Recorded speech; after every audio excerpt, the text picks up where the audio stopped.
వాళ్ళకు కూడా ఒక ఆశ ఉంటుంది. ఏమని తెలుసా, నా ఆత్మీయ తండ్రి దగ్గర నేను కూడా వాక్యాన్ని వినాలి, ఆ పాటలు పాడాలి, ఆ ఆనందాన్ని పొందాలి, నాకున్న సమయం కూడా దేవుళ్ళు ఎదగాలని ఆశ ఉంటుంది. యేసయ్య నిస్వార్థమైన ప్రేమ, త్యాగపూరితమైన జీవితం. కొన్నిసార్లు నిన్ను రిక్తుకునిగా చేసుకోవడం వల్ల నీకు ఎంత ఆశీర్వాదం తెలుసా.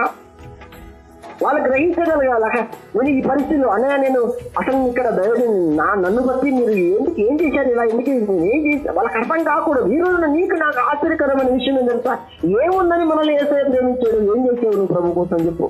పరలోక రాజ్యాన్ని వదిలిపెట్టి ఈ భూమి మీదకి వచ్చి నీకు ఉత్తమైన రక్తంగా ప్రారంభపెట్టి, పరలోకంలో ఉండే దేవుడు నీ దగ్గరికి వచ్చి నేను నీతో ఉంటా అంటుంటే నువ్వు మాత్రము ఈ పాచిపోయిన ప్రేమలో ఉంటావు. పాచిపోయిన కంపు, పొద్దుగా లేచి మొహం కొడుకునే వరకు మన కంపు పోదు.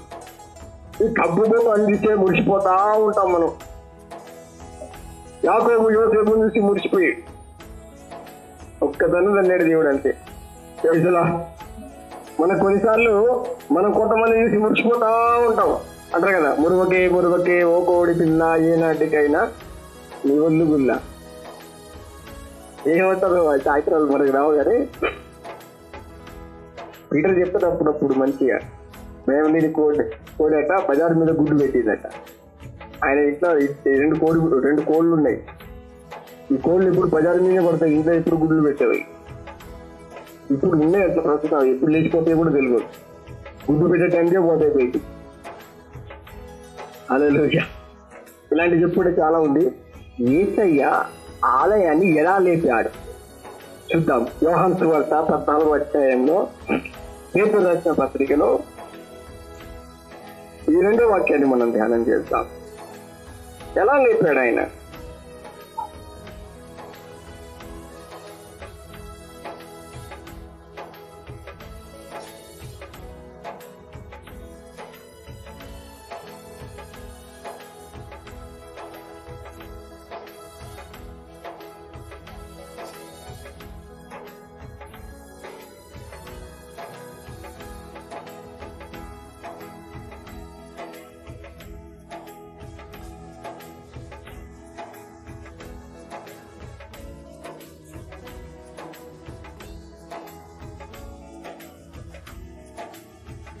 హల్లెలూయా, ప్రైజ్ ది లార్డ్.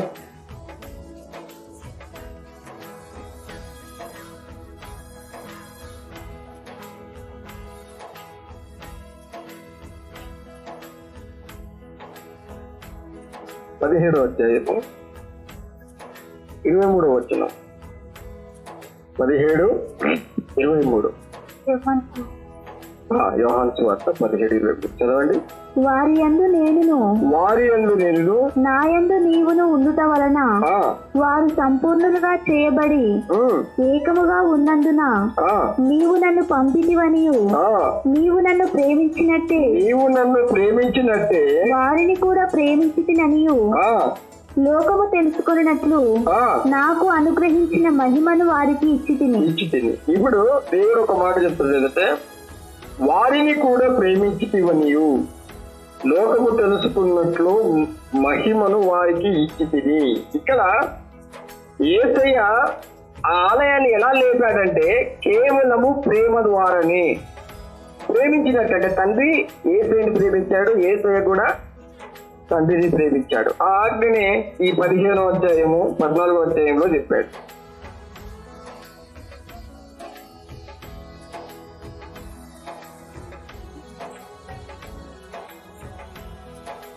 ఇరవై 21 వచ్చిన చదవండి.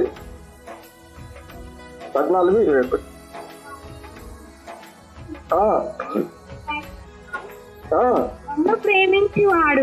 నన్ను ప్రేమించువాడు నా తండ్రి వల్ల ప్రేమింపబడును. అయినను నేను తండ్రిని ప్రేమించుతున్నానని లోకము తెలుసుకున్నట్లు. ఇప్పుడు ఆలయాన్ని లేపడం కారణమేం తెలుసా? నీ కరపొట్లం నువ్వు ప్రేమిస్తే లేకపోలేదు నీ యొక్క ఆలయం. నువ్వు యేసయ్యను ప్రేమిస్తే ఖచ్చితంగా నీ ఆలయాన్ని ఎవరు పడగొట్టలేడు. హల్లెలూయా. నువ్వు మనుషుల ప్రేమలో పడిపోతే నువ్వు లేవలేవు అంతే. ఒక్కసారి పడిపోతే మనం 10 సంవత్సరాలు పట్టి నువ్వు లేవడానికి అక్కడి నుంచి. ఎవరన్నా అక్కడ నేను తండ్రిని ప్రేమించినట్టే చదవాలి. లోకము తెలుసుకున్నట్లు. అసలు ఎందుకు ప్రభు ఇంతగా దూరంలో ఉన్నప్పుడు ప్రేమించగలిగాడా, దగ్గరలో ఉన్నప్పుడు ప్రేమించగలిగాడా యేసయ్య? మీరు ప్రశ్న వేసుకోండి. యేసయ్య అంటే అందరికి ప్రేమే కదా, యేసయ్య అంటే అందరికి ఇష్టం కదా. కొన్నిసార్లు నువ్వు యేసయ్యకి దూరంగా ఉంటావు. ప్రేమిస్తావా? మనుషుల ప్రేమలో పడిపోతావు, అటే కొట్టుకోపోతావు. మళ్ళీ కనిపించేవి ఇక పొద్దుగా లేవగానే మనవుని లేపి మనవుల్లో హోమ కొట్టుకోపోతాం. ఏమమ్మా ఇలా ప్రార్థన ఉన్నది కదా అంటే అది కూడా తెలిసి ఉండదు. పొద్దుగా లేచి వాని ముడ్డి గడిగి వాని నీటి వాని మూతికి పౌడర్ వేసి వాని లోకమే ఇక. ఎందుకు రాలేదంటే కథం. పిల్లల్ని ప్రేమించద్దని ప్రభు అనట్లేదు, ప్రేమించాలి. బట్ మొదటి స్థానము దేవునికి. దేవుని ప్రేమించినట్టుగా. దేవుడు మన ఎలా ప్రేమించాడు? అలా ఉన్నారు అందరు ఇక్కడ జవాబు ఇవ్వట్లేదు. ఎట్లా ప్రేమించాడు? మరణ వేదన భరించినంతగా మనలను ప్రేమించెను. తన ప్రాణముల కొరకు వచ్చెను. మరణ వేదన భరించినంతగా మనలను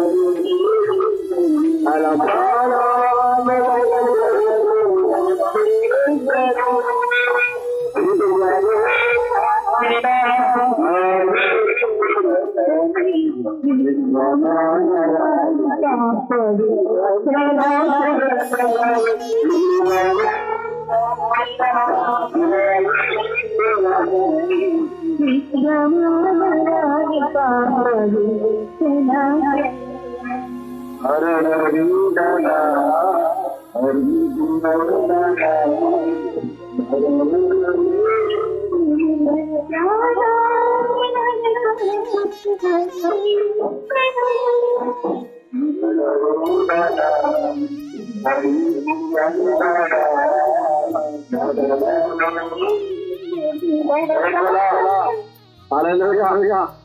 దేవుని ప్రేమించాలని నువ్వు అనుకోవచ్చు. నేను ఎప్పుడు దైవజన్ దగ్గర ఉంటేనే నాకు దేవుని ప్రేమ. దేవుని ప్రేమ నీకు కావాలంటే ఒకటే గుర్తుకు పెట్టుకో. దేవుని ప్రేమ నీకు కావాలి. యేసయ్య ప్రేమని అతి సారంగా ఆ ప్రేమలను ఫలించాలంటే నువ్వు శ్రమలను అనుభవించు. శ్రమలలో ఉండి కూడా నువ్వు ప్రేమించి ఎక్కడ ఉన్నా. కొంతమంది బిడ్డలు అనుకుంటారు. మొన్న ఒక కుమారుడి కోసం ప్రార్థన చేశారు. ప్రభు మరి కొన్నిసార్లు నా బిడ్డలకు దూరం అయిపోయారు. వాళ్ళు ఎలాగనుకుంటారు, వాళ్ళ ఉద్దేశం ఎలా ఉంటుందంటే నాకు ప్రభు చూపించాడు వాళ్ళకు. నేను నా ఆత్మీయ తండ్రికి దూరం ఉన్నా కానీ నా ఆత్మీయ తండ్రితో నా ఆత్మీయ తండ్రి మేమిద్దరము దేవుని ప్రేమలోనే ఉన్నాం. ఎక్కడ మేము దూరం కాలేదు. అలాంటి ఉద్దేశంతో ఉన్నాడని చెప్పాడు. నాకు ఎంత సంతోషం వేసిందంటే అలాంటి వాళ్ళని చూస్తే ప్రేమ అనేది ఇక్కడికి వచ్చి ఎక్కడున్నది ఇది పరిశుద్ధాత్మ దేవుని ప్రేమ. అలాగా గమనించండి. అయితే శ్రమలతో కూడినది. శ్రమలలో బాధలో ఇప్పుడు నీ దేవుడు ప్రేమించాడు. ఎలాంటి బాధను అనుభవించాడు? నువ్వు మరణ వేదనలో ఏం ప్రేమిస్తావు? మంచిగున్నప్పుడే దేవుని కొరకు సిద్ధపడి ఆరాధనకు రావు. శ్రమలలో, బాధలలో, కష్టాల్లో ఒక్క మర్మాన్ని మీకు తెలియజేస్తాను చూడండి. అసలు దేవుని ప్రేమ ఒక మాట చెప్పాడు. రోమపత్రిక 5వ అధ్యాయంలో ప్రభు ఒక మాట చెప్పాడు. ఏమన్నాడు? 2వ పత్రిక కూడా తీసుకోండి. ఇక్కడ ఏమన్నాడంటే క్రీస్తు ఆత్మ లేని వాడికి 13వ వచనం అనుకుంటా. త్వరగా తీసి చదవండి. వాడు అయిన వాడు కాదు. పరిశుద్ధాత్మ దేవుడు ఉన్నాడు. క్రీస్తు ఆత్మ వేరే, పరిశుద్ధాత్మ వేరే, దేవుని ఆత్మ వేరే. ఈ ఆత్మలన్నీ వేరే వేరే నా బ్రదర్ అని మనం అడగవచ్చు. వాస్తవానికి ఆత్మ ఒక్కడే అని ఎలా క్రీస్తు ఆత్మ లేతే ఆయన వాడు కాదు అని చెప్పడానికి కారణం ఇది. క్రీస్తు అనే పదాన్ని గుర్తుపెట్టుకోండి. క్రీస్తు ఆత్మ అంటేనే బాగా ఫలించడం అన్నమాట. ఎంత ఫలించడం అంటే నీ వాళ్ళని ప్రేమించలేను, వీళ్ళని ప్రేమించలేను అని చెప్పలేదు. ఖచ్చితంగా నువ్వు ప్రేమిస్తావు. ఎలాంటి పరిస్థితులు ఉన్నా, ఎలాంటి సమస్యలు ఉన్నా ప్రేమలో ముందుకెళ్తావు కానీ ఇంకా దాన్ని క్రీస్తు ఆత్మ అంటారు. పరిశుద్ధాత్మ దేవుడు అంటే ఆత్మ ఒక్కటే. ఎగ్జాంపుల్ చెప్తాను. ఒక వ్యక్తి కూరగాయలు అమ్ముతూ ఉన్నాడు. ఆయన నువ్వు పిలవాలి.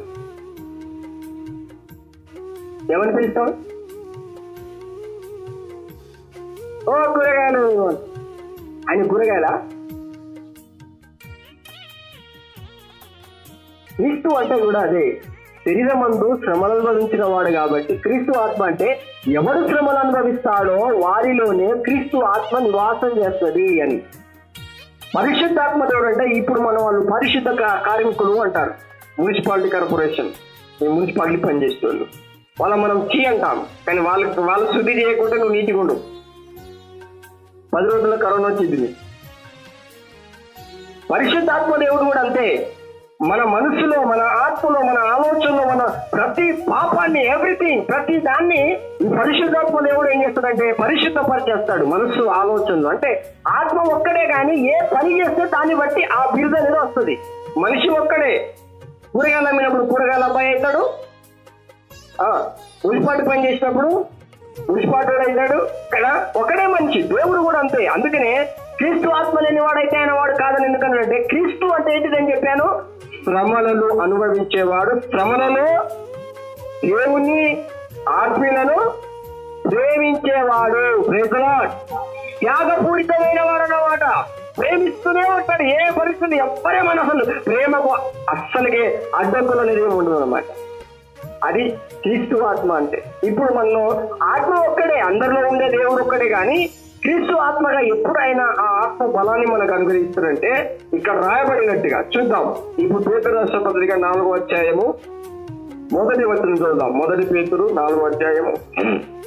క్రీస్తు శరీరమందు శ్రమపడెను కనుక, క్రీస్తు శరీరమందు శ్రమపడెను కనుక మీరు ఆయుధంగా ధరించుకోండి. అసలు క్రీస్తుకునే మనసు ఏంటిది? మన క్రీస్తు మనసు వేరే, దేవుని మనసు వేరే, పరిశుద్ధాత్మ దేవుని మనసు వేరే, క్రీస్తు మనసు అంటే మనసంతా ఒక్కటే. నీ మనసులో నీకున్న మనసు ఒకటేనా కదా. ఇప్పుడు నీ బిడ్డ కాడ నీ మనసు ఎలాగుంటది, నీ కొడుకు కాడ నీ మనసు ఎలాగుంటది, అల్పదినుడు దగ్గర నీ మనసు ఎలాగుంటది. మనసు ఒక్కటే, ఒక్కొక్క దగ్గర ఒక్కొక్క విధంగా ఉంటది. ఇక్కడ మనలో ఉన్న దేవుని మనసు ఒకటే, కానీ ఆ క్రీస్తు మనసు అంటే క్రీస్తు మనసుకుండే గుణం ఏందో చెప్తున్నాను. ఏంటిదా క్రీస్తు మనసుకుండే గుణము? శ్రమ పడడం. హాయిగా ఉండాలంటే ఆ మనసు ఒప్పుకోదు. ఎవరో ఒకరు ఏడిపిస్తేనే సంతోషం అనిపిస్తుంది, ఎవరో ఒకరు బాధ పెడితేనే అప్పుడు పరిశుద్ధాత్మ దేవుడు అబ్బా ఇవాళ ఒకరు ఏడిపియలేవి. మరి నీలో క్రీస్తు ఆత్మ ఉందా? మనం బాగా క్రైస్తవులు అంటాం, కానీ ఎవడన్నా బాధ పెట్టాడు అనుకో, వాడిని శాపనార్థాలు పెడదు. ఇది ఎప్పుడు కాలిపోతుంది, ఇది కాలిపోతుంది, ఇది క్రీస్తు అలా చేయడు, జీవిస్తాడంతే. నన్ను బాధ పెట్టిన వాళ్ళు, నాకు బాగా శోధించే వాళ్ళు, మంత్రక్రియలు చేసే వాళ్ళు, ఇంకా ఆశీర్వదించబడి వాళ్ళకు మారు మనసు పొంది వాళ్ళు ఇంకా మంచి క్షేమంగా ఉన్నదాక అంటావు. ఆ మాటను అదేబట్ట నా కోప కుల్లరైపోయిందన్నా, ఇక వాళ్ళ నేనేం జీవిస్తాను, నీ దీవెన నేను ఎట్టుపోదు. కొంతకాలం దూరం కావచ్చు. కారణం ఏంటంటే నీకున్న దురాశలే ఆమెకున్నాయి. నీకు తులం బంగారం కావాలనుకుంటే ఆమెకు 10 తులాలు కావాలనుకుంటాను, అంతే తేడా. తులం కావాలన్నా 10 తులాలు కావాలన్నా ఒకటే. పాచరు తాగినా చీర తాగినా పాచరు తాగినోడు అంటారా అనరా? మనకు అర్థం కాదు. గ్రహించండి, నీలో ఇలాంటి దురాశలు ఉండనియడు దేవుడు. ఖచ్చితంగా క్రీస్తు మనసు ఏం చేస్తుంటే శరీరం అంటూ శ్రమపడు. శరీరంలో ఏమీ లేదు. క్రీస్తు మనసు ఎలాగ ఉంటుందంటే బిడ్డలారా, ఒకసారి రోమపత్రిక చదివి మరోసారి చదువుదాం. ఇది రోమపత్రిక చదవలేదు కదా మీరు? 8వ అధ్యాయం 13వ వచనమేనా? ఎవడైనాను క్రీస్తు ఆత్మ లేనివాడైతే చదవాలి వాక్యం. దేవుని ఆత్మ మీలో నివసించిన ఎడల 8వ అధ్యాయము 9వ వచనం. ఎవడైనాను, ఇప్పుడు దేవుని ఆత్మ అంటున్నాడు, ఇక్కడ క్రీస్తు ఆత్మ అంటున్నాడు. క్రీస్తు అనేది ఎందుకు అక్కడ ఏం చేసిందంటే, క్రీస్తు మనసు ఏం చేస్తుందంటే, క్రీస్తు ఆత్మ ఎలాగుంటదంటే శరీరంలో ఉన్న ప్రతి పాపాన్ని శ్రమల చేత చిత్తు చేసి పడేస్తుంది. అంటే త్యాగముతో. Praise the lord. ఈరోజు హాయిగా ఉండాలనే ఆలోచన అసలు క్రీస్తు ఆత్మకు ఉండదు. ఎలాంటి శ్రమలు అనుభవించాడు ప్రభు శరీరంతో ఉన్నప్పుడు ఆలోచించండి. మనము అయితే మన ఆత్మ ఏం చేస్తుందంటే శ్రమలకు ఓర్చుకోదు. శ్రమ హాయిగా ఉండాలని ఎవరు ఒక మాట, ఎవరైనా మా నివృత్తి ఒక విషయం తీసిననుకో ఏం చేస్తాం మనం?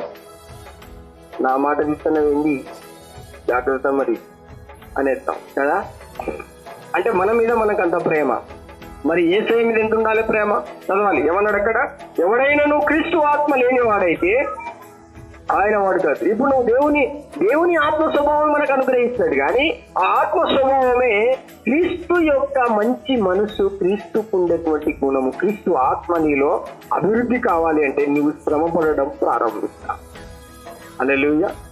మనం ఎంత ప్రేమిస్తామో అంత బాధ పెడతారు. కొంతమంది బిడ్డలు పరిచయం చేస్తున్నప్పుడు వాళ్ళు ఎన్ని మేలు చేసినా వాళ్ళు బాధ పెడుతూనే ఉంటారంటే, నువ్వేం చేస్తున్నావు చెల్లెమంట అన్నా, నాకు బాధ అనిపిస్తున్నట్టు, నువ్వేమని ఏం చేసినావు అన్న వాళ్ళకి అట్లా బాధ పెడుతున్నారు. అప్పుడు నువ్వు గుర్తించాల్సిన సత్యం ఏంటి చెప్పు గట్టిగా. ఉన్నారా ఇక్కడే? అప్పుడు గుర్తించాల్సిన విషయం ఏంటిది చెప్పు. క్రీస్తు ఆత్మనిలో ఉన్నదని గ్రహించాలి ఎమ్మటే. అంటే ఒకరు శ్రమ పెడుతున్నాడంటే నేను ఫలించాలి, నాలో ఉన్న కోపము, ద్వేషము ఇవన్నీ చంపాలని దేవుడు అనుమతించాడు కావచ్చు, ఇక నేను ఫలించాలనుకోవాలి. కానీ వాళ్ళు ఎందుకు నన్ను ఇట్లా బాధ పెడుతున్నారు కావచ్చు. క్రీస్తు ఆత్మ నీవు ఇచ్చాడంటే నువ్వు ఖచ్చితంగా 60 100 ఫలిస్తావు. ఎక్కడ కూడా నీ ఫలింపులు ఆగదు. ఎక్కడ అయిపోతుంది, ఎప్పుడు అయిపోతుంది చెప్పండి? ద్వేషించినప్పుడు, మనిషిలో ఈర్ష్యం పెట్టుకున్నప్పుడు. చాలా మంది బయట తెల్ల బట్టలు వేసుకొని చాలా నీట్గా ఉంటారు, లోపటే బాధపడతా ఉంటారు. ఎంత బాధపడతారు తెలుసా? వాళ్ళు అదే చేశారు, వీళ్ళు ఇదే చేశారు, నేను దూరం అయిపోయారు. దేవుని దూరం చేసే వాళ్ళు ఎవరండి? ఎవ్వరూ చేయలేరు. అదే కింద చదువు, అక్కడ రైట్ సైడ్ కుంది చూడు, 8వ రైట్ సైడ్ 31 వచ్చినామా 36 వచ్చిన చూడు. క్రీస్తు ప్రేమ నుండి చదవాలి. మరి నీకున్న భయం ఏంటిది అసలు? మాట్లాడరండి. నీకున్న రోగం ఏంటిది? కరోనా వైరస్ ఏంటిది? క్రీస్తు నుండి నడవాలి ఏంటిది అసలు? ఏమున్నదని ఛాలెంజ్ చేసాడు. మనం ఏం చేస్తాము? అబ్బో వాళ్ళ పేరు చెప్తున్నా మనకు భయం. ప్రేమించే గుణం నీకున్నాక నువ్వు ఎవరికి భయపడవు. యేసయ్య ఎందుకు భయపడలేదు తెలుసా? క్రీస్తు ఆత్మ అంటేనే అది. ఖచ్చితమైన శ్రమలను ఆయన అనుభవించాడు. Praise the lord. మన వలనే బాధింపబడ్డాడు. Praise the lord.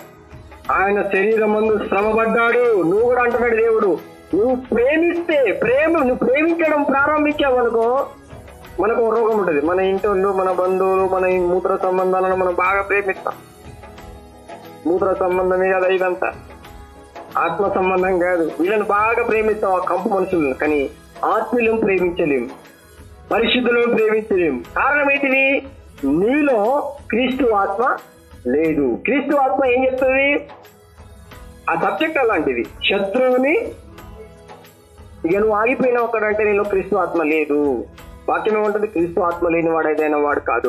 పౌలు కూడా క్రీస్తు ఆత్మ ఉంది, క్రీస్తుని ధరించుకున్నా అన్నాడు. ఎట్లా? ఆయన ఎలాంటి శ్రమలో పడ్డాడో చూడు. ఏమన్నాడు అక్కడ? చదవాల్సింది మా ఇంట. శ్రమ అయినను, బాధ అయినను,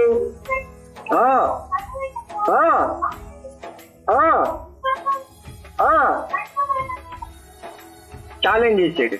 నువ్వు వేయగలుగుతావా? కొద్దిగా ఇక్కడికి రారా, ఆయన కూర్చోరా. మా అమ్మ నేను చాలా బాధపడిపోయాను, చాలా వేధింపబడ్డానయ్యా. నేను ఇంత బాధలు పొందుకున్నాను కాబట్టి నేను ఇక ఆత్మీయంగా ఫలించలేను. ఇంక నేను దగ్గరికి రా, నేను దూరమే వెళ్ళిపోతాను. ఇక క్రీస్తు ఆత్మనా? ఇది ద్వేషించే వారిని నువ్వు ప్రేమిస్తావు. Praise the lord. నువ్వు దూరం పో అంటే నేను దగ్గర పోయి కూర్చోవాలి. అది ప్రేమ అంటే. క్రీస్తు ఆత్మ లేనివాడైతే ఆయన వాడు కాదన్నాడు. ఆయన వాడిగా, ఆయన బిడ్డగా నువ్వు జీవించే జీవితంలో మొట్టమొదటి పాయింట్ అదే. అందుకనే ప్రభు మనకు ఆయన మాదిరి చూపించాడు. ఇప్పుడు పేతురు రాసిన పత్రిక వచ్చేద్దాం. 2వ పేతురు, 1 పేతురులోనే 2వ అధ్యాయంలో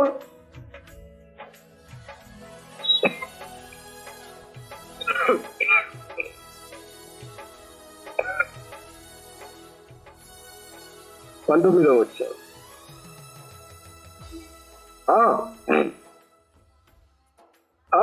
దేవుని గూర్చిన మనస్సాక్షి కలిగి 17 నుంచి చదువుతాం. 17 నుంచి చదవండి. అందరినీ సన్మానించుడి, సహోదరులను ప్రేమించుడి, దేవునికి భయపడుడి. చూడండి, దేవునికి భయపడాలంట, అందరినీ ప్రేమించాలంట, రాజును అందరినీ ప్రేమిస్తావా? అందరినీ సన్మానిస్తావంటే అందరికి మనం సన్మానించగలం. సన్మానించడం అంటే ఏదో లోకానుసారంగా దేవుని సన్మానించినట్టు కాదు. ఎంతైనా నువ్వే ఇది అని వాళ్ళని గొప్ప చేయగలుగుతావా? మనం ఎప్పుడు మన గొప్పలే చూసుకుంటాం. యేసయ్య లోకానికి వచ్చి ఎలా చెప్తాడు తెలుసా? నా జీవితంలో చెప్తాను. 2009 సంవత్సరంలో నేను ప్రార్థన చేస్తున్నప్పుడు ప్రభు నన్ను ఒక మాట చెప్పాడు. ఈ విషయంలో నువ్వు ఇది అని నాకు గొప్పగా ఒక చిన్న విషయం పోడే విషయం ఒక మాట చెప్పాడు.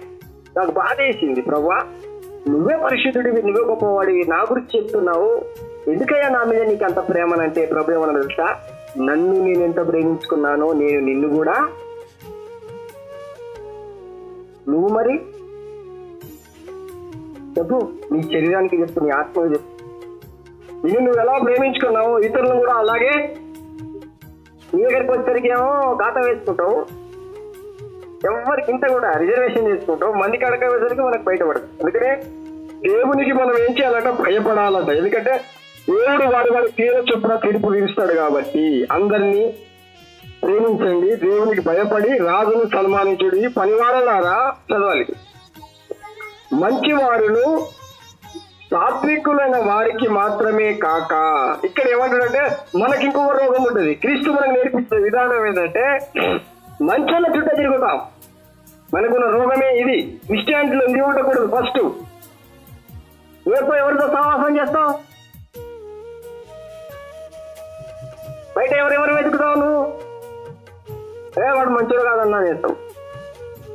తెలిసి చేసిన వాడు సహవాసం చేయదని బైబిల్ చెప్తుంది. తెలవకుండా వాడు పాపంలో ఉంటే, ఎందుకంటే వాడి బాధ ఏం తెలుసా? వాడు ఏడుస్తాడు తెలుసా? హల్లెలూయా, నాకు ఏ అర్హత? పాపం స్త్రీ వేసి పాదాలు పట్టుకొని అత్తరు తీసుకొని ఏం చేస్తా ఉంది? ఏసైకి అభ్యంతరం లేదు, చూసేటోని వచ్చింది బాధ. హల్లెలూయా, వానికి ఎవడు బాధపడమన్నాడో మనకి తెలియదు. ఏసయ్య పాపపు స్త్రీని క్షమిస్తున్నాడు, ఆమె పశ్చాత్తాపడుతుంది. దేవా, నాకు అర్హత లేదయ్యా, నాకు జాలి చూపించావంటే ఆయన కనికరంతో ఆమెలో ఉన్న ప్రతి పాపాన్ని క్షమించేశాడు. అమ్మా, నువ్వు ఇక్కడి నుంచి ఏ తప్పు చేయొద్దని ఆమెను ఎట్లయినా ఒక నీతిగా నిలబెట్టడానికి ఆయన కష్టపడుతున్నాడు. అది గ్రహించినటువంటి సీమోను ఏం చేశాడు? ఉనుగడం స్టార్ట్ చేశాడు, సన్నగడం స్టార్ట్ చేశాడు. ప్రేమిస్తే చాలా మంది ఓరవరండి. ప్రేమించి ఎవరైనా దగ్గర తీసుకొని వాళ్ళని ఏదో వాళ్ళు దూరం అయిపోతున్నారే బాధ, అందరు కలిసి ఉండాలని ఆత్మీయ తండ్రి ప్రయాసపడుతుంటే చాలా మందికి అది గమనించరు. వాళ్ళు మాత్రమే రిజర్వేషన్లో లోకంలో ఉంటారు. నేను ఈ విషయాలు ఏం చెప్తున్నానంటే, మరోసారి నువ్వు చదువుకొని మైండ్కి ఎక్కి అడిగినప్పుడు తక్కువ చెప్పాలను. మంచి వారును సాత్వికులన్న వారికి మాత్రమే కాక, ముష్కరులు అంటే నిజమా? ముష్కరులు అంటే ఏంటిది? కఠినంగా ఉంటారు వాళ్ళు. పీటర్ వచ్చిండు అనుకో, సార్ అంట, ఎట్లున్నా ఇప్పుడు నీ దృష్టికి నేను? ముష్కరులు అంటే కఠినంగా, ఏమో అన్నా నువ్వే ప్రేమిస్తావా, నేను మా వల్ల కాదంటాడే. మరి ఎలాంటి వాళ్ళు కావాలని కోరుకుంటాం మనం? చూడు, ఒక్క సాత్వికులు నోరు లేదా? పొద్దుగాల తినొచ్చినట్టు ఉండవు. చెప్పు గట్టిగా. మంచోళ్ళు కావాలంట మనకు, సాత్వికులు కావాలంట.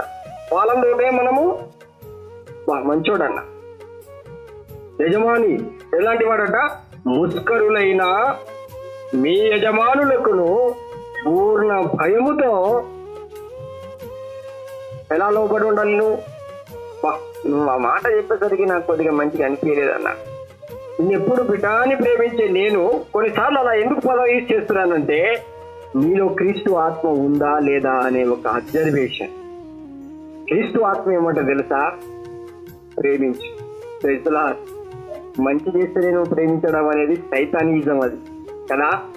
మంచి చేసే వాళ్ళందరికీ ఓ అని పొగుడుతారు. యేసు ప్రభు అది చేయలేదండి. నన్ను కూడా మీరు పరీక్షించండి. మీరు ఏదో మంచి చేసినప్పుడే ప్రేమిస్తున్నానా?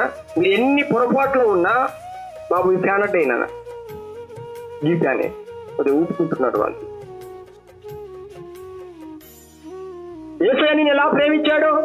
మంచిదాని అని ప్రేమించాడా? ఏ మంచిదనం ఉంది నీ దగ్గర? వేసుకోవాలి మనమే ప్రశ్న. అప్పుడు మనకు అర్థమైపోతుంది. అన్ని వేళల్లో నేను ప్రేమిస్తూ క్రీస్తు ప్రేమ కలిగి నేను జీవించాలి. ముష్కరులకి యజమానులకు భయపడి వారికి లోపడతాం. ఇక మనం శ్రమలు స్టార్ట్ అయ్యి బాధలు వచ్చేసి ఒక మాట అన్నాం అనుకో, చిన్న పోతే వాళ్ళు తిడతారు, తిరిగిపోతా అన్నయ్య కూడా కోపడతాడు. ఏడు తిరిగి వచ్చిందంటాడు, ఏదో చేసినట్టాడు. వాళ్ళు అన్నయ్య ఒకటే. చాలా మంది అంటారండి, ఉంటారు వాళ్ళ స్కూల్ తోటి సంఘాన్ని కలిపేస్తారు, అన్యులతోటి ఆత్మీయం కలిపేస్తాడు. నీకు బాగా అనిపించదు అలా కలపడానికి? లోకంలో ఉన్న వాళ్ళు సంఘంలో దైవజంతో ఎలా కలుపుతావు? వాళ్ళు ఒక మాట చెప్పారు నీకు, దానికి ఒక అర్థం ఉంటుంది, వాళ్ళు ఆలోచించి చెప్తారు. ఉట్టుగా అన్నారు, నీవే దేశం కోపం ఉండదు, దేవుడు ఆయన ప్రేరేపణ ఇస్తేనే చెప్తాడు అట్లా. ఎందుకంటే నీలో క్రీస్తు ఆత్మ వర్తిల్లుతుందా లేదా?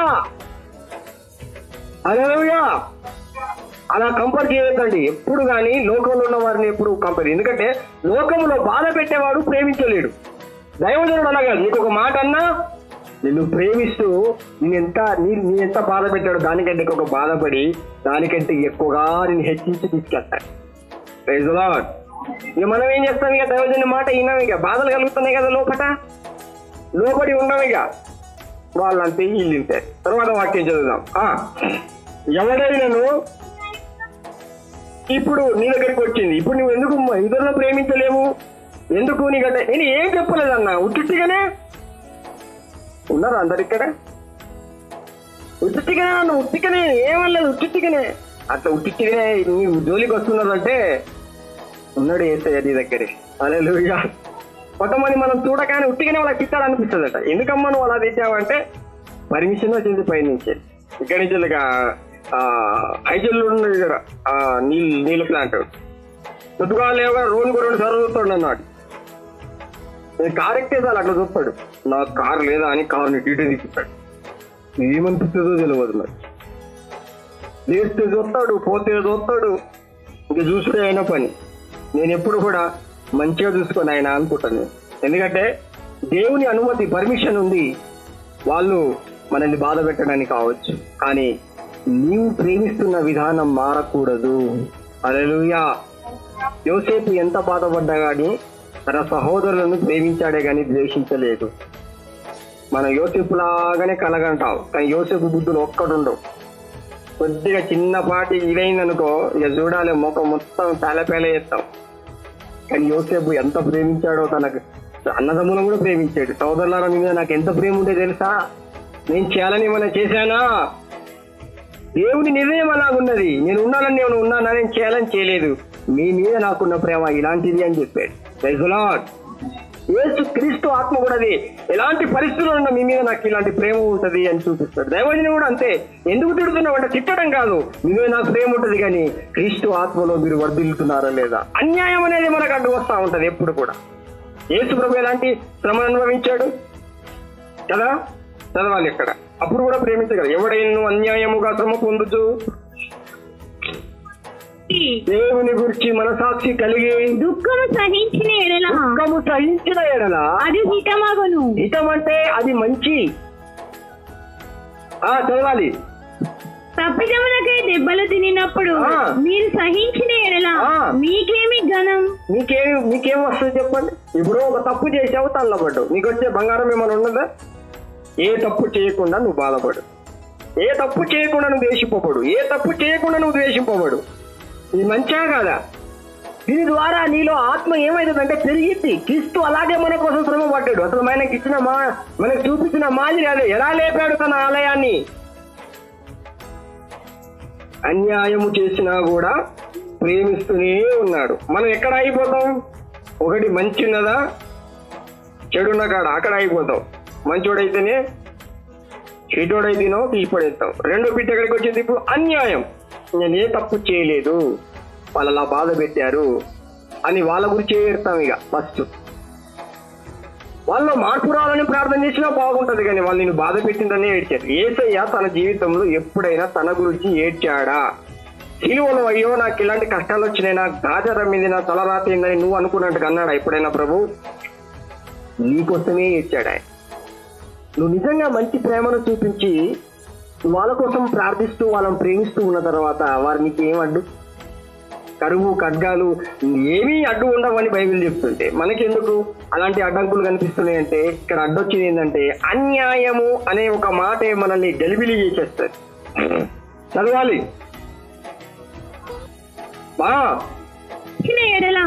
అది దేవునికి హితమగును. ఇందుకు మీరు పిలువబడితిరి. నేను చేస్తూ బాధపడాలి. చెప్పండి గట్టిగా అందరు. ఎలాంటి బాధపడాలి? నోరుందా? మరి ఏం చెప్తలేదండి. ఎలాంటి బాధలు అనుభవించాలి భూమి మీద? మేలు చేస్తూ బాధను అనుభవించాలి. కీడు చేస్తే కాదు. దొంగతనం చేసాడు. దొంగ చేస్తే పోలీసులు తీసుకోపోయిన తల్లిదన్నాడు. ఏమైనా లాభం ఉందా? నువ్వు ఏ తప్పు చేయకుండా నువ్వు దెబ్బలు పడ్డం ప్రారంభించు. తర్వాత వాని మనసాక్షి వానికి గద్దిస్తుంది. అనవసరంగా నేను జోలికి పోయినాను, ఏ తప్పు చేయలేదు, అనవసరంగా నేను బాధకు పెట్టినాను. హల్లెలూయా. దేవుడి బిడ్డలారా, దేవుడు అదే అంటున్నాడు. యేసుక్రీస్తు ఆత్మ నీలో కలిగి ఉంటే నీ ఆలయాన్ని నువ్వు తిరిగి లేపగలగాలి అంటే ఒకటి, అన్యాయం లేకుండా మేలు చేస్తూ నువ్వు కష్టపడాలి. 3 బిట్స్ వచ్చాయి. ఒకటేమో మంచోడా చెడ్డోడా, మంచోళ్ళ కోసమే కష్టపడతా అనడం ఒకటి. రెండోది ఏంటిది? అన్యాయముగా. మూడోది ఏంటిది? మేలు చేస్తూ శ్రమపడాలి. నువ్వు మంచి చేసుకుంటేనే ఇప్పుడు నీ మనసాక్షి నేను అడ్డుకుంటుంది. నీ మనసు నిన్ను తొందరగా పెట్టి నేను అక్కడ ఆపేస్తుంది. ఆగు అంటది. ఎందుకు ఆగమన్నది? నీకు బాధలు కలిగిస్తా అంటే కూడా నువ్వు మేలు చేస్తావా? ఉన్నారా లేరా? ఇక్కడ ఏం చెప్తలేదు మరి. అంటదా అన్నదా? నీకు ఇంత బాధలు పెట్టి ఇంత తిట్టి ఊరు మొత్తం ప్రచారం చేసి నీకోసం నువ్వు అది ఇదని చీచి అని చెప్పినా నువ్వు మేలు చేస్తావా? చేస్తావా? చెయ్యాలా వద్దా? మరి చేయనంట కేంద్ర బాప్తీసం తీసుకున్నావు. మళ్ళా శుక్రవారము ప్రభు బల్ల ఇవ్వడం జరుగుతుంది. శుక్రవారం 1వ తారీఖు గుర్తు పెట్టుకోండి. మళ్ళీ నాకు గుర్తుకుంటే చెప్తానా. శుక్రవారం 1వ తారీఖు ఇక్కడ బల్ల ఇవ్వడం జరుగుతుంది. ఉపవాసం ఉండి ఆ రోజు ఎవరు నీసు తినద్దు. నీసు తినకుండా ప్రభు రక్తం ప్రభు శరీరం తీసుకున్న వాళ్ళు సిద్ధపడి రండి. మర్చిపోవద్దు, కలవదట్టిపోవద్దు. 1వ తారీఖు శుక్రవారం ఉపవాసం ఉండి తర్వాత మీరు ఎటైనా పోతే పనులు చేసి కూడా చేసుకోవచ్చు. కానీ ఇక్కడికి వచ్చి మాత్రము ప్రభు బల్ల తీసుకొని ప్రార్థన చేసుకొని పో. ఎట్లాగో ఆ రోజు పని ఉండదు. 1వ తారీఖు అందరికి ప్రార్థనలు గడిపితే చాలా మంచిది. నెలలో ఒక్కరోజు దేవునికి ఇస్తే ఏమవుతుంది? ఇప్పుడు వాక్యంలోకి వచ్చేస్తాం. ఇప్పుడు నేను అడ్డగించేది ఏంటిది? ఒకటేమో అన్యాయం జరిగినప్పుడు శ్రమపడలేవు. ఇంకొకటేమో మంచి వాళ్ళ కోసమే కష్టపడతారనే స్వభావం నేను అడ్డుకుంటుంది. ఇంకొకటేమో మేలు చేస్తూ కష్టపడాలనే నీకు వద్దు, మేలు చేస్తూ నువ్వు శ్రమపడాల్సిన అవసరం లేదు అని అంటది. మరి యేసు ఎలా నడిచాడు? చదువు. అది దేవునికి హితమగును. ఇందుకు మీరు పిలువబడితిరి. క్రీస్తు కూడా మీ కొరకు బాధపడి. ఇప్పుడు చెప్పు, నువ్వు మంచిదాన్ని అని బాధపడ్డా? మాట్లాడలేదు.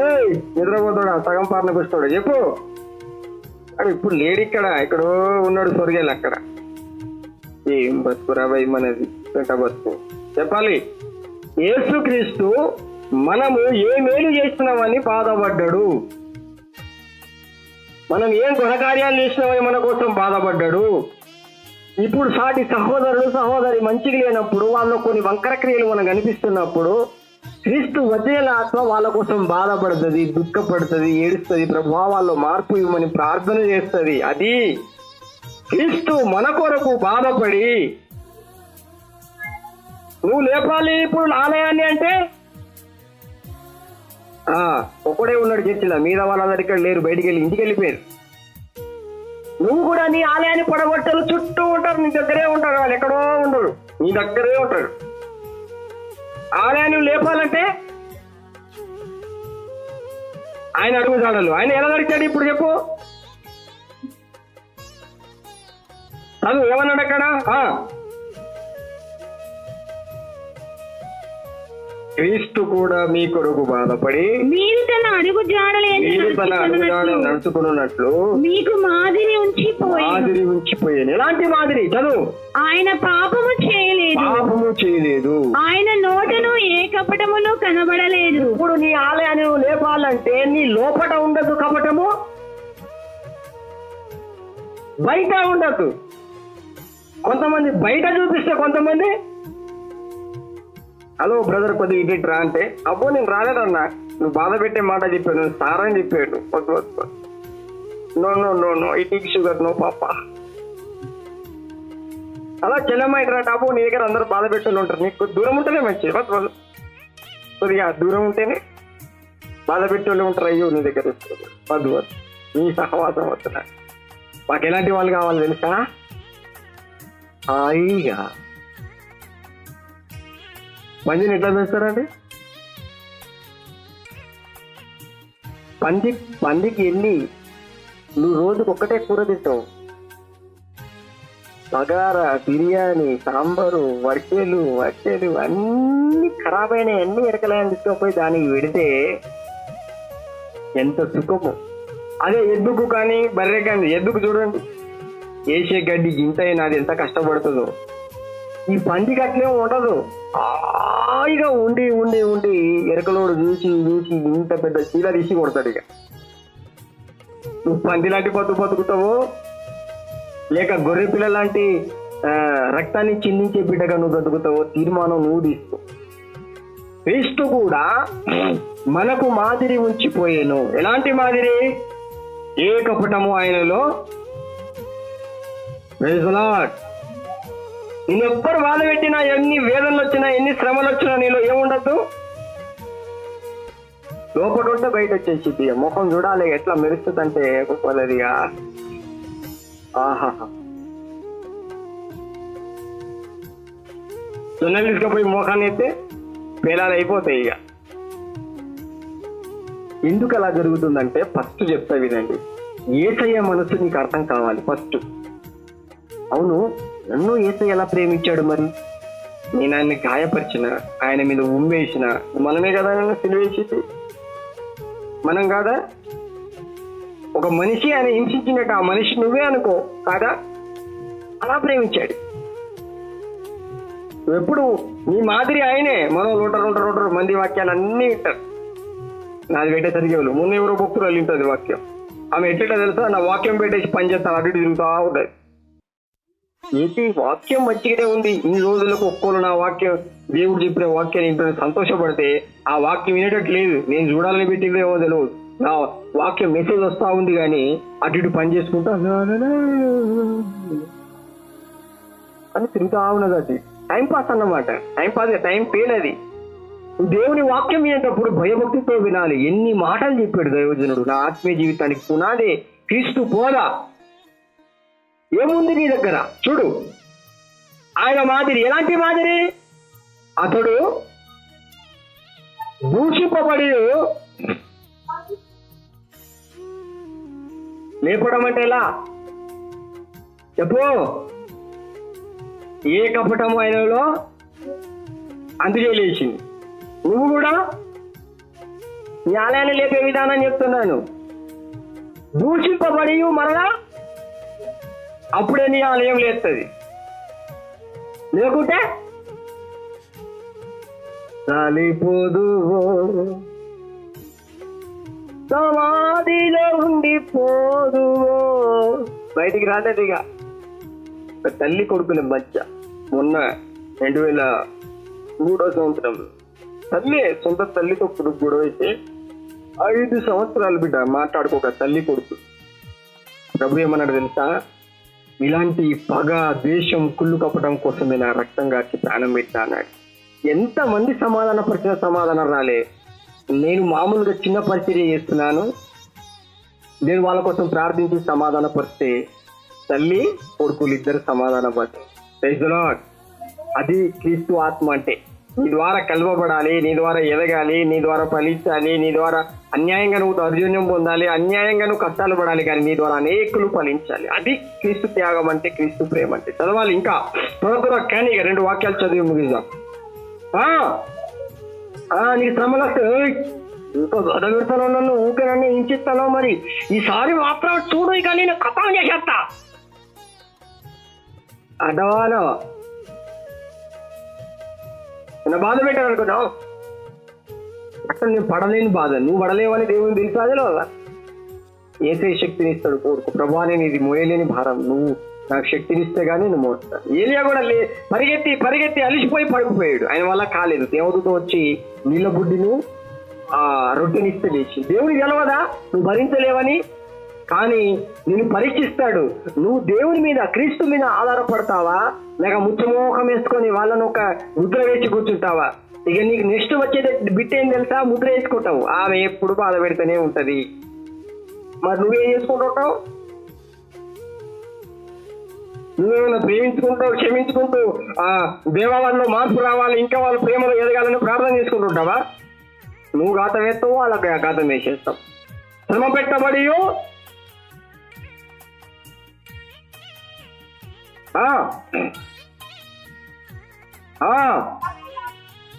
ఇప్పుడు నీకు శ్రమలు కష్టాలు బాధలు ఎవరైనా బాధ పెడితే నువ్వు బెదిరిస్తావా లేదా? నువ్వు ఏదో అనుకుంటావు, నా జోలికి వస్తే మాత్రం నీ పని అంతే. ఇక నువ్వు నా జోలికి వచ్చిన వాళ్ళందరూ పోలీస్ స్టేషన్లో ఉన్నారు కాదు, జైల్లో ఉన్నారు తెలుసా అంటావా అన్నవా? కానీ ఏసే జోలికి వచ్చిన అందరూ పరలోకంలో ఉన్నాయి. చెప్పడానికి కూడా నోరు రాలేదు, నీ ముఖం ఇలాంటిదో తెలుస్తలేదా?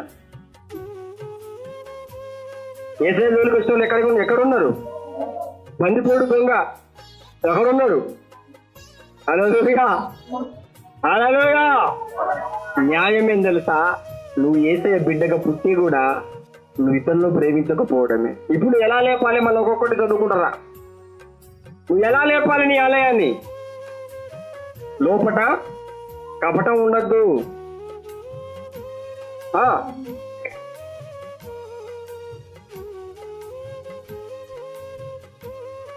శ్రమ పెట్టబడి బెదిరింపకూడదు, న్యాయం చేసే దేవుడికి లోపడాలి. ఇప్పుడు 2 కొరింథీయులకు 8:7 చూడండి. సంఘంలో ఫలించే ఫలింపు, ఇది ఒక్కటి చదివి ముగిస్తాం. ఇక మీరు ప్రతి విషయములో అనగా విశ్వాసమందును, ఉపదేశమందును, జ్ఞానమందును, సమస్త జాగ్రత్తల యందును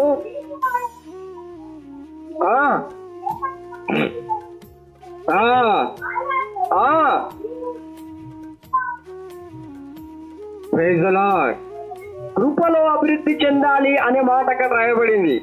ఇప్పుడు మేము నిన్ను ప్రేమిస్తున్నాము, నువ్వు మమ్మల్ని ప్రేమిస్తున్నావు. సంఘములో ప్రేమ అనేది పెరుగుతా ఉన్నది. ఇప్పుడు కృపలో మాత్రం నువ్వు వర్తించట్లేదు. కృప అనేది దేనికి సూచన అంటే సహాయము. హెబ్రీ రాష్ట్ర పత్రికలో ఉన్న మాట, కృపాసనమునొద్దకు మనము చేరుదుము అంటే ఈ కృప దేనికి అర్థం అంటే నీకు చేతగానప్పుడల్లా దేవునికి సహాయము. అంటే నువ్వు ఎంతమందిని ప్రేమించుకుంటూ వెళ్ళిపోతావో అంతగా దేవుడు కృప చూపిస్తూ నిన్ను ఏం చేస్తాడు? ఆదరిస్తాడా, ఆదరించాడా? పౌలు గురించి మనకు తెలుసు. పౌలు దగ్గర ఒక సాతాను దూతగా నేను ఎప్పుడు బలహీనున్నా అప్పుడే బలవంతునన్నాడు. అంతేనా? ఈ బలహీనత ఏందన్నా? నా పరిపూర్ణమైన బలము నీకు చాలన్నాడు, నా కృప నీకు చాలన్నాడు. ఎందుకు? గమనించు, అతనిలో ఉన్న బుద్ధి ఏంటంటే ఫలించాలి. శ్రమలైనా, బాధలైనా, హింసైనా, వేదనైనా దేవుని ప్రేమ నుండి మాకు అవి దూరం చేయలేవు. అది ఆయన చేసుకున్న ఫలింపు. అప్పుడు దేవుడు ఎంత కృప చూపిస్తాడు దాని మీద? మరి నీ మీద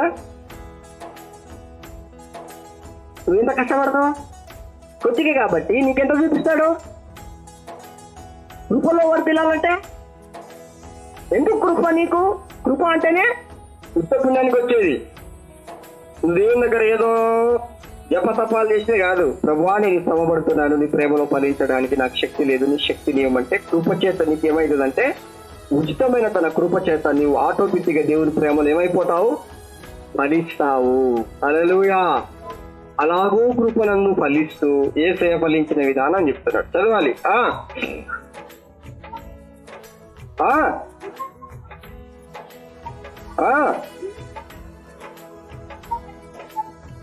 చూడు, ఇక్కడ దైవజనుడు పరీక్షిస్తాడు నిజంగా నీలో ప్రేమ ఉన్నదా లేదా. ఎందుకు పరీక్షిస్తున్నాడు అంటే నీ ప్రేమ యథార్థమైనదిగా ఉండాలి. మళ్ళీ యథార్థమైన ప్రేమ ఎలా ఉంటుంది అన్నయ్య అంటే నువ్వు మంచిగా మా బ్రదర్ అని పోడేసరికి నువ్వు అప్పుడు అబ్బా మా అన్నయ్య ఏమనుకుంటావు అంటావు, సార్ అనేసరికి నువ్వు మొత్తం కొట్టుకోబోతావు.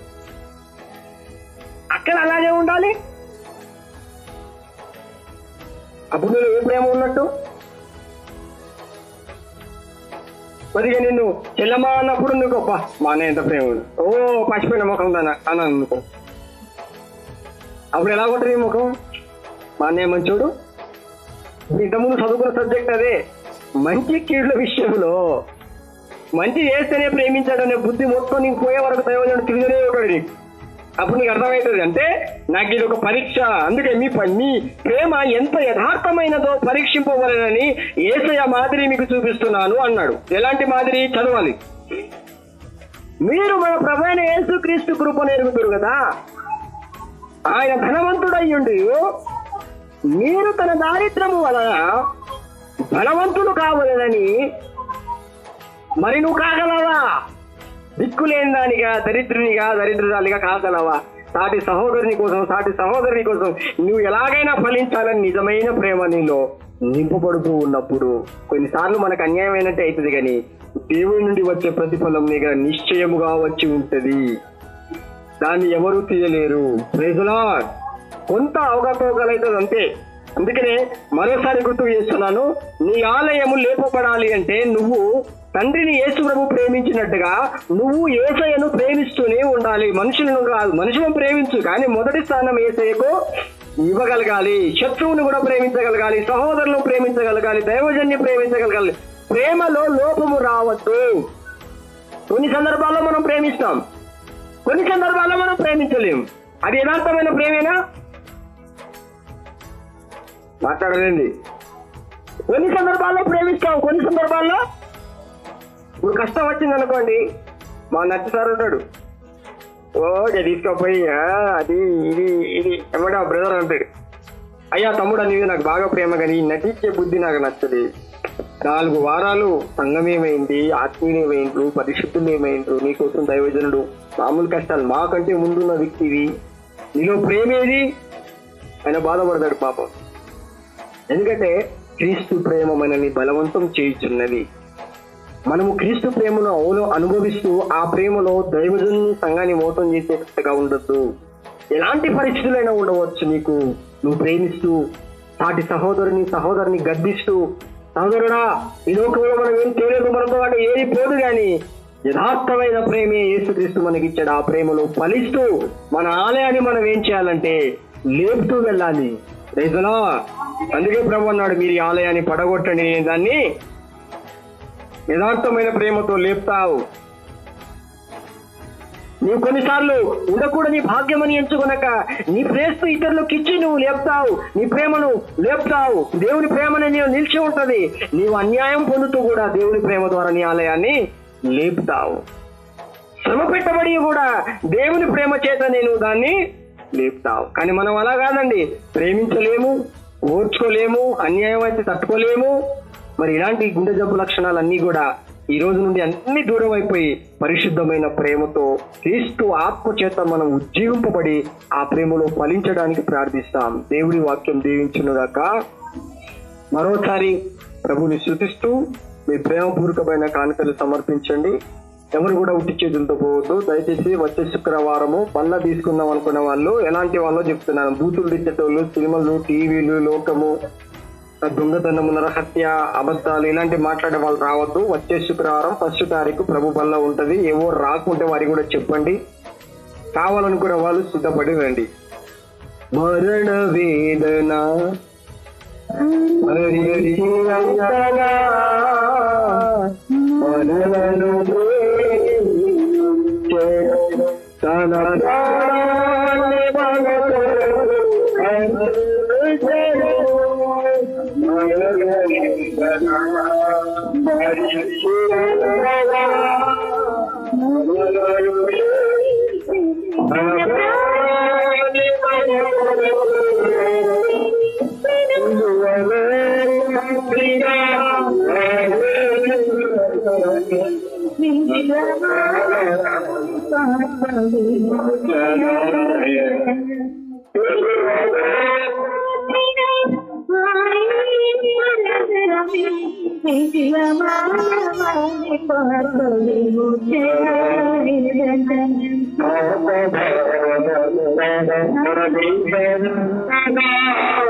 దయచేసి మరోసారి గుర్తు చేస్తున్నాను, మర్చిపోవద్దు.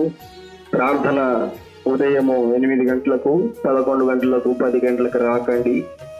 దయచేసి మిమ్మల్ని పదే బతిమాలి చెప్తున్నాను, అర్థం చేసుకోండి. ఉదయం 8 గంటలకు రావడానికి ప్రయత్నించండి. 10 గంటలకు, 8 గంటల, 11 గంటలకు వచ్చే ప్రార్థన బండి. నువ్వు లోకంలో పనులకైతే ఎగబడి టీచర్లకు, సార్లకు భయపడి ఉరుకుతావు. దేవుని ఆలయం అంటే ఇంత లెక్కలేంతనంగా నువ్వు ఉండద్దు. అర్థం చేసుకో, దైవజనులను బాధ పెట్టకు. వచ్చేవారమైనా నేను ఖచ్చితంగా తప్పున వెళ్తున్నటువంటి సిద్ధపాటు కలిగి నువ్వు ఉండు. ఎప్పుడు ఇలాగే ఉంటే నువ్వు మార్పు రాదు. ప్రార్థన చేసుకునే సమయం.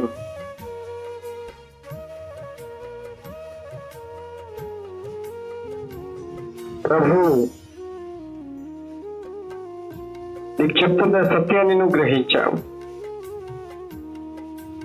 మనం ఎంతో శ్రమలను, బాధలను అనుభవిస్తాం లోకంలో. కానీ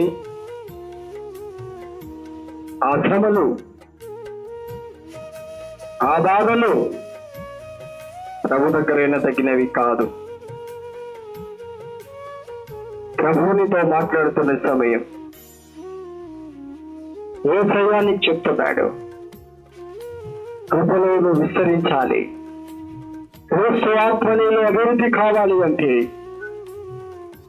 అన్యాయమైన శ్రమలైన, బాధలైన ప్రభు దగ్గర మొరపెట్టు. నీకు కావలసిన బలాన్ని ఆయన ఇవ్వబోతున్నాడు. ప్రభువా, నేను కొన్నిసారి శ్రమలు, బాధలు వస్తే కపటం పెట్టుకుంటున్నాను. నీ మాదిరి ఏది కాదయ్యా. లోపల ఏదో పెట్టుకొని బయట నటించడం కాదు. దగ్గరున్నా, దూరమున్నా, కొన్ని పరిస్థితులు నాకు దూరం చేసిన, దగ్గర చేసిన ఏ పరిస్థితిలో నేనున్నా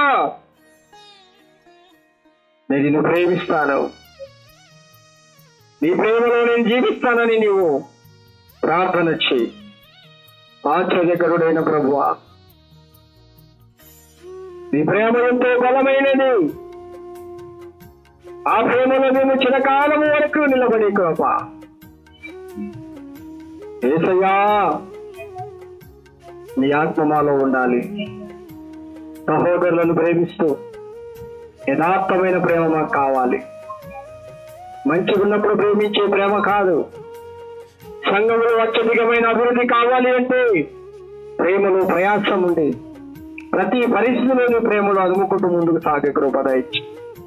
శ్రమలకు భయపడకుండా ధైర్యం కలిగిన క్రీస్తు యొక్క ఆత్మ మీ హృదయంలో కుమ్మరించబడిలాగా ప్రార్థన చేయండి. ప్రభువాని ఆత్మతో నింపు. పరిశుద్ధమైన నీ రక్తము చేత కడగబడిన మంచి మనసుతో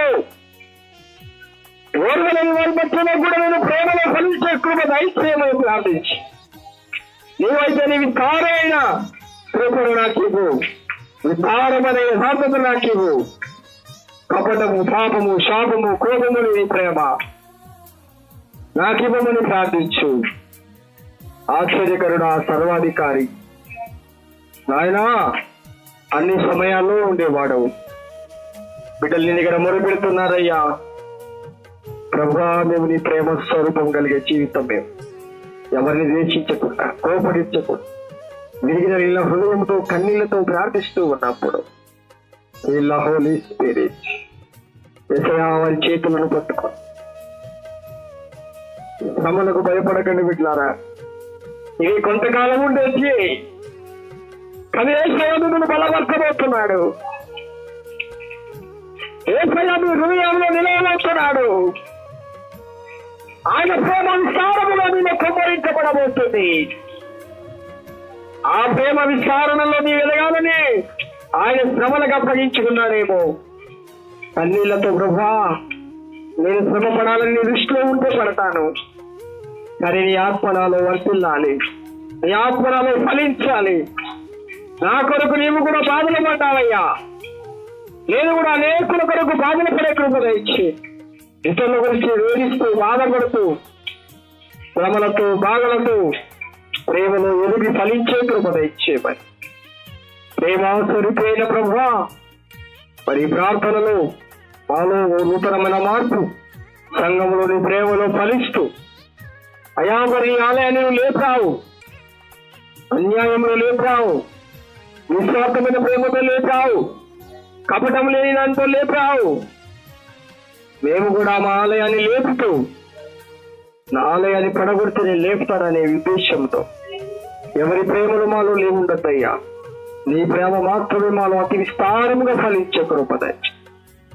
ఈ ప్రార్థన, ఈ వాక్యము, ఈ ఆరాధన మా జీవితంలో ఒక ప్రతిఫలముగా దయచేయమని మాలో క్రీస్తు ప్రభువా నీవే సంపూర్ణంగా ఫలించి సమస్త మహిమ, ఘనత, ప్రభావములు వీరి పొందుకురమని నజరేయుడైన యేసు నామములో ప్రార్థిస్తూ వేడుకుంటున్నాము తండ్రి. పరలోకమందున్న మా తండ్రి, మీ నామం పరిశుద్ధపరచబడును గాక, మీ రాజ్యం వచ్చును గాక, మీ చిత్తం పరలోకమందు నెరవేరినట్లు భూమి మీద నెరవేర్చబడును గాక. మా దినాహారం నేడు మాకు దయచేయము, వారిని క్షమించిన ప్రకారం వారిని క్షమించము, మమ్మల్ని శోధంతే కాదుష్యం తప్పించము. ఎందుకనగా రాజ్యము, శక్తి, మహిమ, బలము నిన్న నేడు నిరంతర విరినారు తండ్రి. ఆమేన్. అందరికీ ప్రభు పేరిట వందనాలు. అందరికీ ప్రైజ్లాడు. దేవుని కృతజ్ఞత కానుకలు వేసేవారు మీ యొక్క ఆన్లైన్ లో బిల్ మీట్ ద్వారా వేసేవాళ్ళు వేయండి. అందరు ప్రేమపూర్వకమైన వందనాలు చెప్పుకోండి. అందరూ ప్రేమపూర్వకమైన వందనాలు ప్రతి ఒక్కరు.